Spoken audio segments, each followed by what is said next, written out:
If you're in your 70s or 80s and still carry these Buddhist traits of aging well, then you're not just growing old, you're growing wise. Some say that old age is the autumn of life. Leaves begin to fall. The sky slows down, and the human heart begins to quiet, to hear life's gentle breath. But growing old does not mean fading away. On the contrary, only when you slow down can you see the deepest truths. You are not weak if your mind remains awake. You are not useless if your heart still knows how to love. Today, I invite you to pause and reflect on 12 seemingly ordinary signs, but if you still possess them, you are a rare gem in a world quietly drifting by. You don't need to be wildly successful. You don't need fame or power. If each morning you can still rise, still feel gratitude for life, still smile and still love, then you are living a life of deep meaning. Pour yourself a glass of water, sit comfortably, and listen not to learn more, but to feel the happiness that comes from within, with what you already have. 1. Reading without a magnifying glass. Eyes that can still see words are eyes that still see the way. Have you ever picked up a book, read a line, and suddenly felt grateful? Perhaps it was a yellowed letter from long ago, or just a menu at your favorite cafe. If you can still read those words without a magnifying glass, without squinting, then congratulations. You not only have good vision, but you also maintain a quiet bridge connecting you to life, the world, and yourself. At age 70 or 80, many around you may have lost their sight. Cataracts, macular degeneration, or simply tired eyes after years of watching children come and go. So, if you can still see clearly, it means you can still touch the quiet beauty of life. You can still read a poem, turn the pages of a book, or simply view a message from your grandchild. And if among the things you read are the Dhammapada, the Satipatthana Sutta, or the teachings of the Buddha, then your eyes are being used for their highest purpose. Because for many elders, losing vision means losing connection. No longer able to read books, they drift from wisdom. Unable to read letters, they lose touch with memories and loved ones. Unable to read medication labels, they become dependent. Unable to read street signs, they fear leaving home. Each unread word a part of the world falling away. Each unread page a door closing to the inner self. The Buddha taught, having eyes but not seeing the Dharma is still being blind. Conversely, if you can see words and recognize the way within them, then no matter your age, you are living in the light of wisdom. Reading mindfully is a form of meditation. When your eyes glide over each line, and your mind quietly absorbs the profound meanings, that is when you are practicing. No need to sit for hours, just one passage that awakens you. So, if you can still see, don't take it for granted. Thank your eyes each morning when they open to the light. Use them to continue learning, understanding, and loving. Read what nourishes the soul. Read not just for entertainment, but to remember the deepest truth. You are alive, breathing, existing with full awareness. You don't just see words, you see the way. And that is a rare blessing. 2. Keeping your room clean and tidy. A tidy space reflects a clear mind. If you still keep your room clean and orderly, congratulations, you are nurturing a very special inner state. People often say, look at someone's living space, and you'll know their inner world. A cluttered room often signals a weary mind. A quiet, neat room is where peace returns. As we age, many begin to let go. Not because they don't want to maintain order, but because the body weakens, the spirit declines, and the joy of living fades. So, if each morning you can still straighten your bed, wipe the table, tidy the chair corner, it means you still have the mindfulness to maintain external order as a way to care for inner peace. Keeping your living space tedious, a gentle daily meditation. Many at 70 or 80 begin to live amidst chaos. They forget where things are, lose interest in organizing, or think, I'm old, why bother cleaning? The room becomes cluttered. Clothes hang unwashed, dishes pile up, corners gather dust. The living space grows heavy and they feel their spirits tire accordingly. But they don't realize the external mess reflects internal disorder. And each time you sweep away dust, you clear a layer of cloud from your mind. The Buddha once taught, "Those who live mindfully know how to arrange their lives." Keeping your room clean isn't for others to see, but because you deserve to live in a tranquil space. Cleaning isn't a burden, but a practice of mindfulness. When you straighten the blanket, fold the towel, or wipe away dust, your mind is also being purified, made clear. Those who live mindfully will always keep their surroundings just enough clean light. This isn't just a good habit, but a part of daily spiritual practice. If you still keep your room tidy each day, that's a sign of a steadfast mind, a clear inner strength. See, each time you wipe the table, organize the closet, sweep the floor, as a thank you to yourself. Thank your body for still having strength. Thank your hands for still being nimble. Thank your mind for still wanting to live beautifully, kindly, responsibly. Keeping your room cleanliness, keeping your mind quiet. And keeping your mind quiet brings true peace in old age. In the next part, we'll discuss something seemingly small, but truly a powerful sign of a healthy body and an independent spirit. 3. Remembering names, dates, and daily tasks. When your mind still remembers, it remains bright. Have you ever found yourself still remembering your daughter's birthday? Recalling the doctor's advice from yesterday? Knowing what day of the week it is today? If you can do these things, congratulations. At this age, many begin to forget. They misplace their reading glasses, miss medical appointments, or forget who's coming to visit. Some even forget their own son's phone number, the one who used to call every night. But if you still remember, it means you're still here, alert and present. Memory might seem simple, but at 70 or 80, it's a rare gift. Remembering old friends' names, how to cook familiar dishes, or even a scripture you once read, isn't just memory, it's a mirror of a mind untouched by the dust of time. As we age, memory often fades first. Some forget mid-conversation what they intended to say. Others open the fridge, unsure of what they wanted. Some look at loved ones and, startled, can't recall their names. And then comes fear. Fear of losing oneself. Fear of becoming a burden. Fear of forgetting everything and having no one left to remember. The Buddha taught, the mind is the root. If the mind is trained, wisdom arises. Remembering isn't just a brain function, it's a sign of a mind that's not scattered, not distracted. Living mindfully, being fully present in each action helps you remember. Why do we forget? Because our minds constantly race to the future or retreat to the past. But if you're fully present in the now, you'll see memory doesn't fade, it's just the mind that's weary. Indeed, each time you recall something small, it's a signal of an awakened mind, a flexible and clear inner self. If you still remember the name of an old neighbor, your medication schedule, the day your children or grandchildren will visit, and the meaningful moments in life, then that's a blessing. Blessings aren't in material things, but in the ability to connect with others, with life, and with yourself. Be grateful for your memory. And if one day you forget a few small things, please gently forgive yourself. Because the most important thing is that you still remember you're alive, practicing, and awakening each day.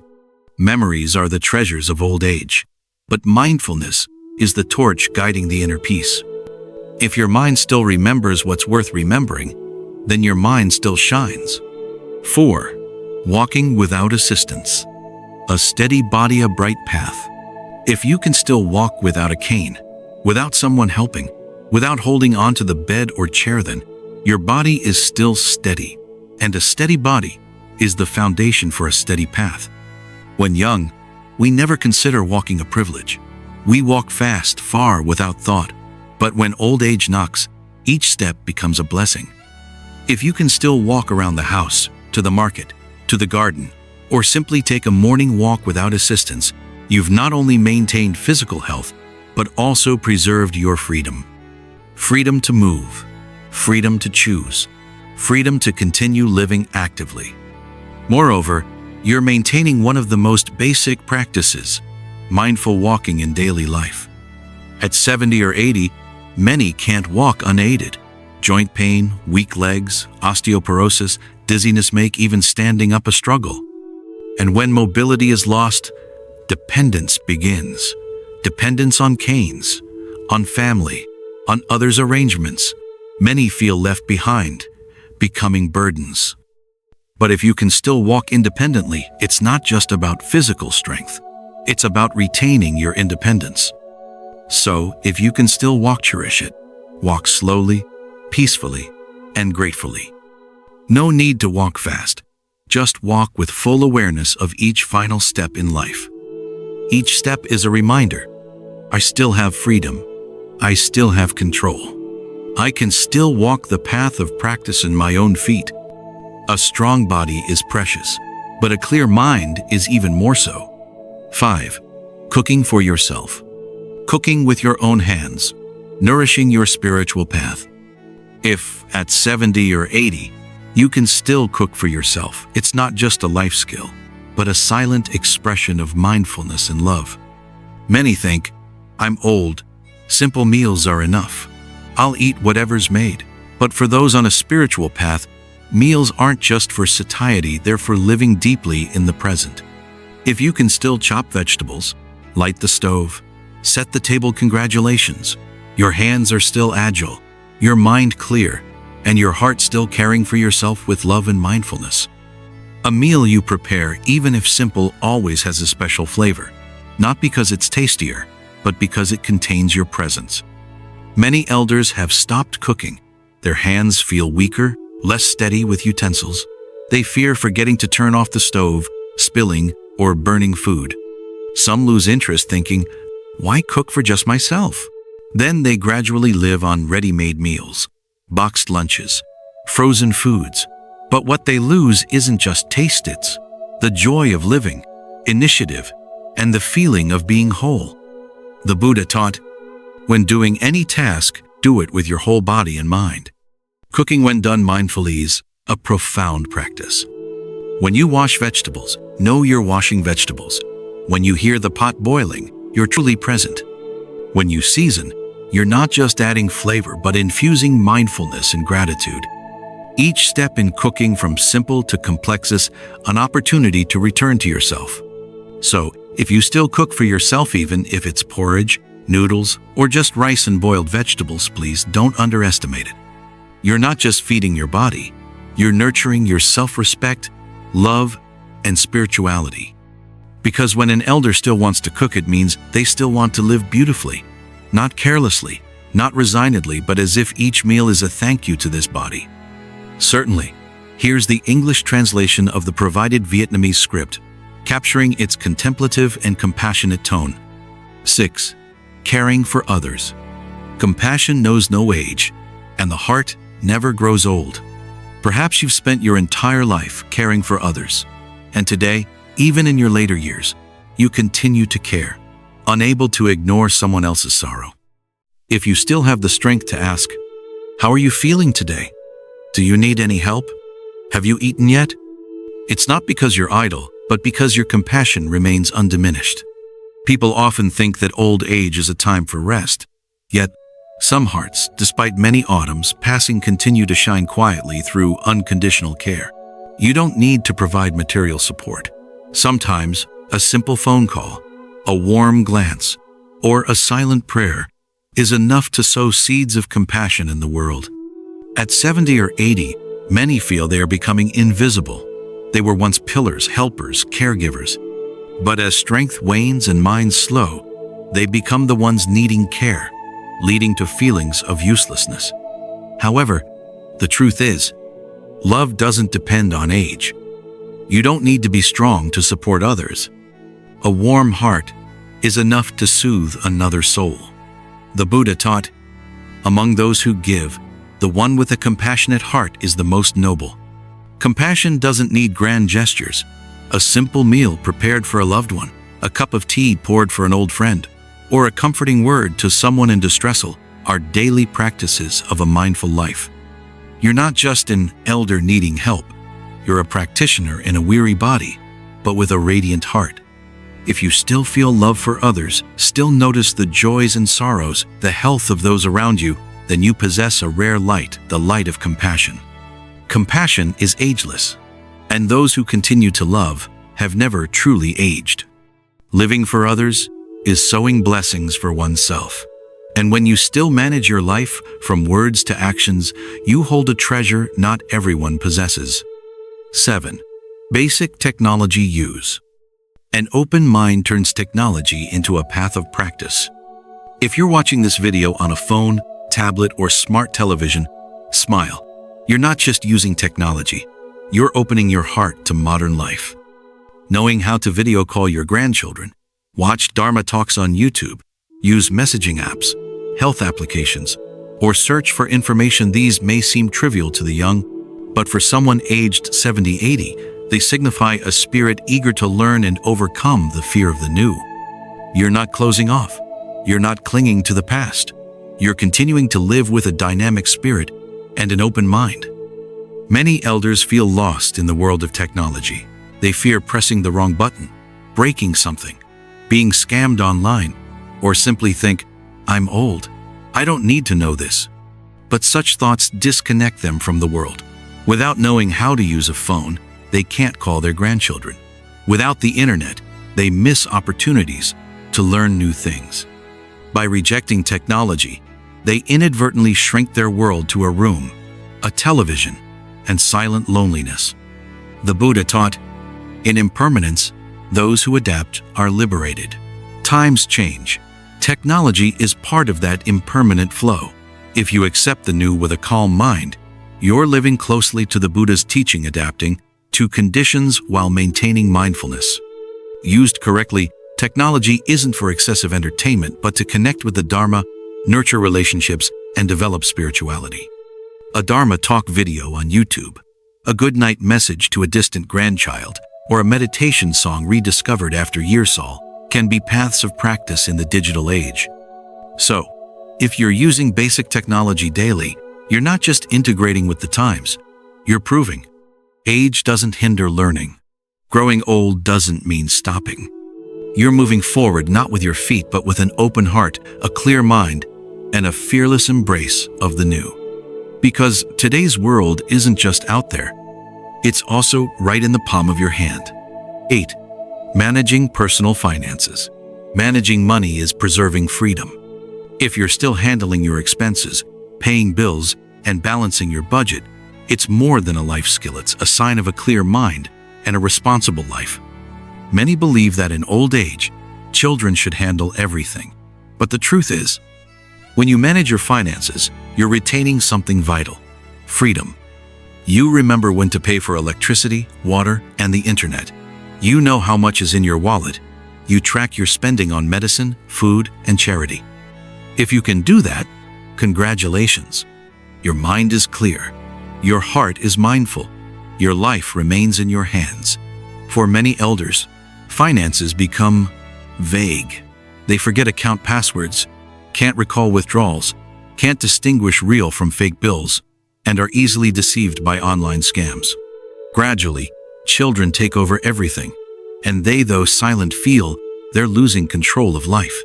But not everyone loses it. Some, like you, maintain control over seemingly material things.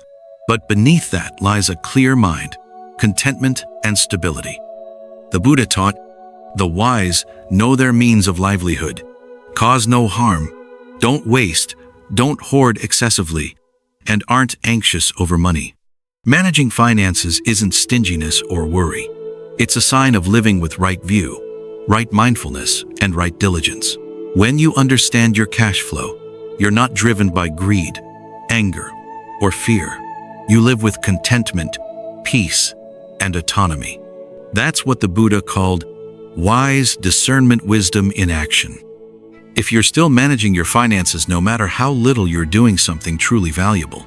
You're preserving your freedom, transparency, and dignity.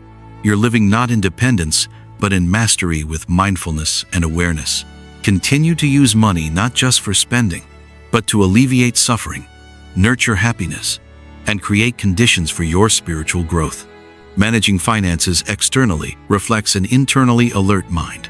Sometimes, even a small act like standing up without support shows you're still healthy, proactive, and truly alive.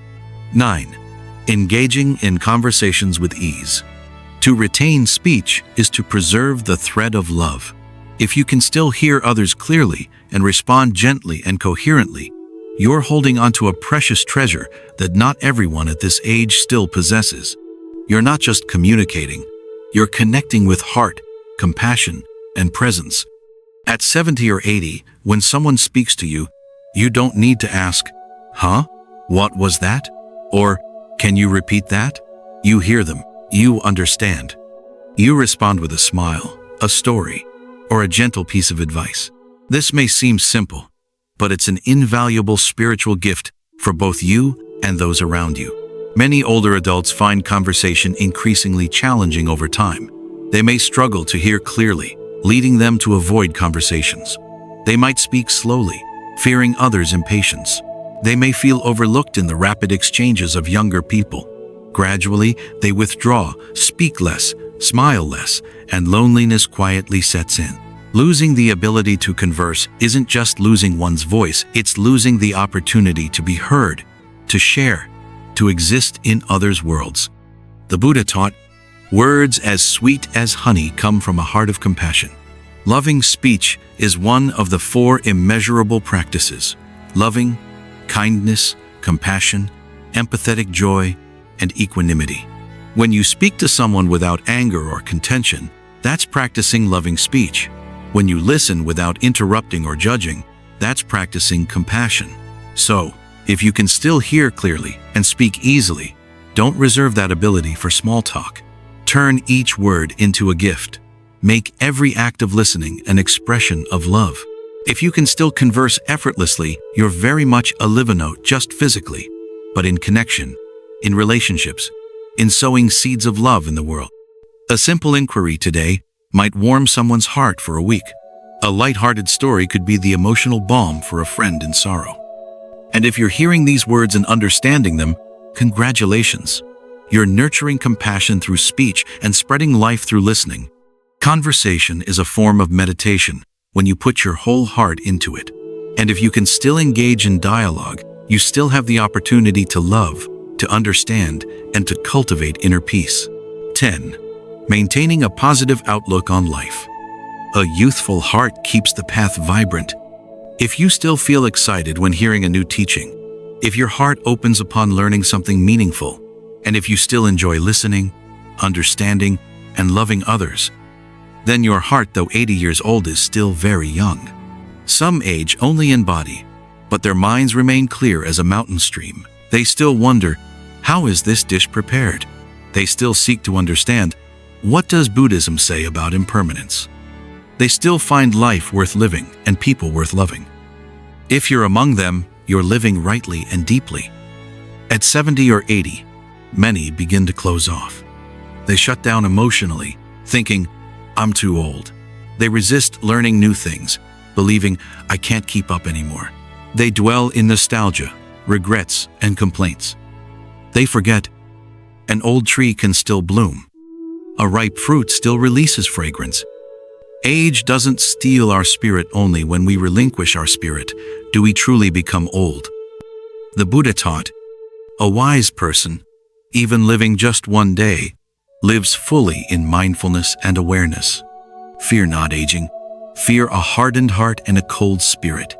A person with spiritual vitality isn't necessarily someone who recites many sutras, but someone who maintains a soft heart, an open mind, and a clear intention. They don't grumble. They don't lament life's changes. They don't impose or cling. Instead, they learn from every small thing, cherish every simple joy, and live like a late-blooming flower, quietly fragrant and enduring. If you still maintain a gentle, positive attitude, still find life worth living, people worth loving, and yourself worth learning, then smile. You're experiencing a rare old age, a profound spiritual journey, and a truly authentic life. Not everyone ages with such grace, but you have.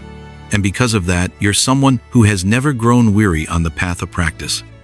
There's a beautiful saying, A truly old person is one who has lost curiosity about life.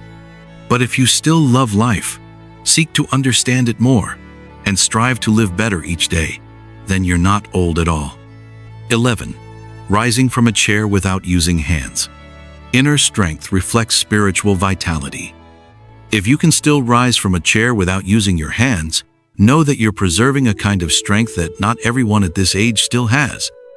It's not as loud as applause, not as visible as awards or praise, but it's very real and very precious. An elderly person who can slowly stand up using their legs, keeping their back straight, and walk steadily isn't just physically healthy. It's a sign of enduring inner strength, maintained through a life lived with mindfulness. Muscles may weaken, but willpower remains unyielding. Many at 70 or 80 find standing up from a chair challenging. They need to push off with their hands.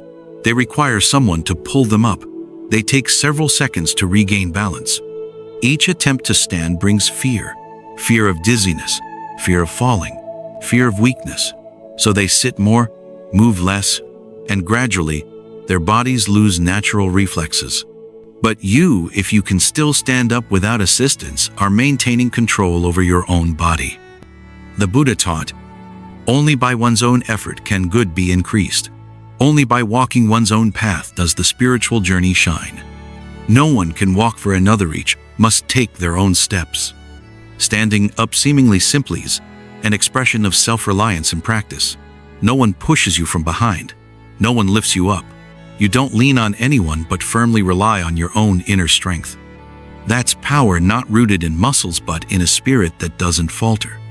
If you can still stand up without using your hands, then not only is your body strong, your spirit is robust. Your will remains steadfast. Your spiritual heart still burns brightly. Because each time you stand up like that, you're declaring to life, I still have the strength to keep going. I still have the spiritual path to continue walking. When you can still stand up on your own 2 feet, it's a sign of physical stability. But if you can sit quietly with a peaceful heart, it's a sign of someone who knows how to live slowly, live fully, and savor life. 12. Embracing a simple life. Desiring little and knowing contentment, living simply, yet abundantly. If today, you've sat on your porch, sipped a warm cup of tea, listened to the gentle breeze rustling through the leaves, watched the sunlight fall upon your shoulder, and felt truly at peace, then you're living a very precious life. Old age doesn't require much. Not fancy cars, not big houses, not accolades or celebrations. Just a peaceful morning without back pain, a modest meal eaten mindfully, a gentle laugh from an old friend calling. These seemingly small things are the greatest treasures for those who know how to live. Today's world urges us to want more. More health, more wealth, more attention, more roles. And if we lack these, the elderly may feel they no longer have value. Then they worry, they grieve, they look back on life and feel regret, feel lacking, feel empty. But they forget, peace doesn't lie in what we strive to acquire, but in the ability to feel content with what's already present. The Buddha taught, the person who knows contentment is the richest among all. The one who lives with what's available is truly free. Enjoying a simple life doesn't mean giving up joy. On the contrary, it's a way to receive each small joy deeply and enduringly. A person who drinks tea mindfully is sipping the essence of the universe. A person who sits quietly in the stillness of the evenings, listening to the cosmos. A person who smiles at a humble meal is living with a heart free from craving. That's meditation. That's the path. That's the sign of a soul matured through countless storms. If you've journeyed through most of life and still know how to savor each simple moment, then you're not just someone who has lived long. You're someone who has lived well. Because happiness doesn't reside in what's in our hands, but in what's in our hearts. You've just listened to 12 things seemingly small, yet they are powerful signs of a mindful, beautiful, and meaningful life. If you are still holding on to a few of these, you're already ahead of so many others. If you're holding on to most of them, you are truly living in alignment with the Dharma. And if you can still keep all of them, then you are a rare gem in this ordinary world. Thank you for walking through old age with such quiet grace. And we invite you, please continue to go even deeper on this journey of peace, mindfulness, and meaning, day by day. If you still keep just a few of these things, you are already ahead, because you're not just surviving, you are living with awareness, with gratitude, and with deep value.